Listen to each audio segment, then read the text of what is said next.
Hello guys, welcome to D R Facts. तो जैसा कि आप सभी को पता है आज नया साल है, तो सबसे पहले मेरी तरफ से आप सभी को a very happy new year. तो मैंने सोचा कि आज नए साल के उपलक्ष्य में कुछ ऐसे फैक्ट्स बताए जाएं जो शायद ही आपने कभी सुने हों, लेकिन ये फैक्ट्स का टॉपिक बाकी फैक्ट्स से अलग है क्योंकि आज जो फैक्ट्स रहेंगे वो हमारे देश हिंदुस्तान के ऊपर रहेंगे। तो चलिए आज मैं आपको हमारे देश हिंदुस्तान के बारे में ऐसे फैक्ट्स बताऊंगा जो शायद ही आपने कभी सुने होंगे। तो चलिए वीडियो को शुरू करते हैं।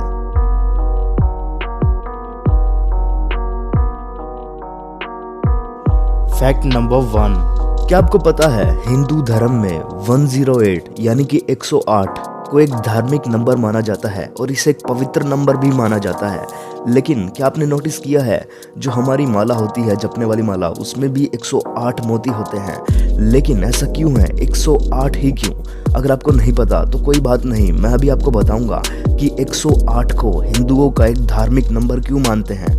हिंदू धर्म में ये धार्मिक नंबर 108 ऐसे ही हवा में नहीं बनाया गया, बल्कि इसके पीछे एक बहुत तगड़ा लॉजिक है जिसे सुनकर आप भी हैरान हो जाएंगे। एक्चुअली है क्या, जो सूरज का पृथ्वी से नियरेस्ट डिस्टेंस है, अगर आप उसे डिवाइड कर देंगे सूरज के डायमीटर से तो आंसर अप्रोक्सीमेटली 108 ही आएगा। लेकिन सिर्फ इतना ही नहीं, अगर आप चांद का डिस्टेंस जो पृथ्वी से है, पृथ्वी से चांद कितनी दूर है, अगर उसे भी आप चांद के डायमीटर से डिवाइड कर देंगे तो भी आंसर अप्रोक्सीमेटली 108 आएगा। इसलिए ये ब्रह्मांड का खेल है, इसलिए हिंदुओं का धार्मिक नंबर 108 है। तो कैसा लगा आपको ये जबरदस्त फैक्ट?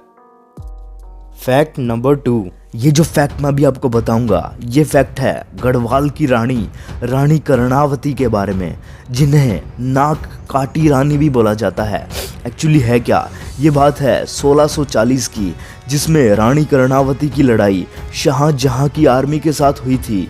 एक तरफ थी मुगलों की सेना और दूसरी तरफ थी रानी कर्णावती और उनकी सेना, जिसमें मुगलों की बहुत ही बुरी हार हुई और रानी कर्णावती जीत गई। जिसमें जो मुगल बच गए थे उनकी रानी कर्णावती ने नाक काट दी और उनसे हिंदू बहू बेटियों का बदला लिया उन मुगलों की नाक काटकर। तो कैसी लगी आप सभी को रानी कर्णावती की शौर्य गाथा? पसंद ही आई होगी, और जो भी एक ट्रू इंडियन है उसके अंदर तो जोश भर गया होगा रानी कर्णावती के बारे में सुनकर। लेकिन ये फैक्ट्स मैं बहुत ही मुश्किल से ढूंढ के लाता हूँ, तो एक लाइक तो बनता है इस फैक्ट के लिए। फैक्ट नंबर 3, ज़रा इस इमेज को गौर से देखिए, इसे बोलते हैं सदर्न क्रैब नेबुला। लेकिन ज़रा गौर फरमाइए, क्या इस नेबुला की शेप महादेव के डमरू से नहीं मिलती?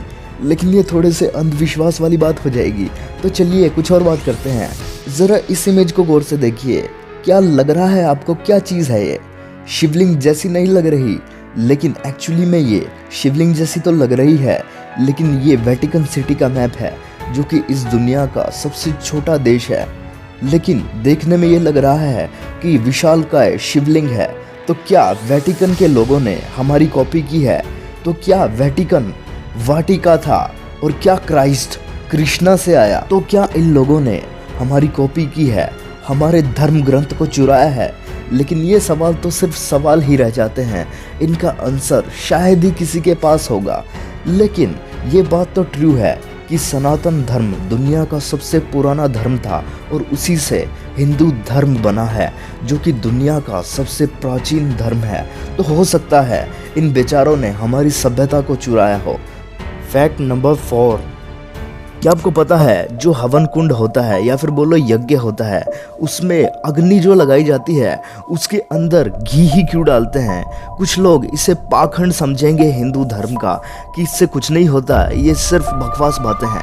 एक्चुअली इसके पीछे भी एक बहुत बड़ा लॉजिक है क्या, जब भी हम हवन में जो अग्नि होती है उसमें घी को डालते हैं तो उससे एक केमिकल प्रोड्यूस होता है जिसे प्रोपेलिन ऑक्साइड बोलते हैं। और ये प्रोपेलिन ऑक्साइड बहुत ज़रूरी है बारिश के लिए, यानी कि जो हवन में घी डाला जाता है उसकी वजह से बारिश होती है।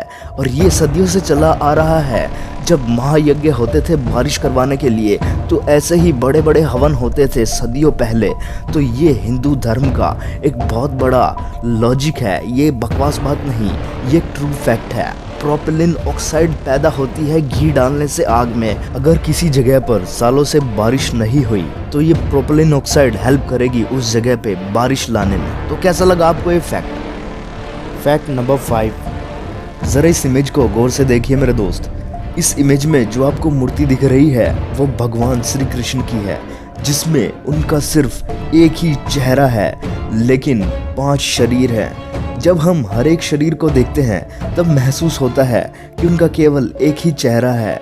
ये जटिल मूर्ति कला हाल ही में महाराष्ट्र में हुई खुदाई में मिली है, लेकिन सोचने की बात यह है, बिना किसी सॉफ्टवेयर, ऑटोकैड या फिर आधुनिक मशीन के बिना इसको कैसे बनाया गया होगा आज से इतने सालों पहले। है ना एक कमाल की रचना। तो कितने महान रहे थे यार हमारे पूर्वज। हमें गर्व होना चाहिए अपने देश और अपनी संस्कृति के ऊपर।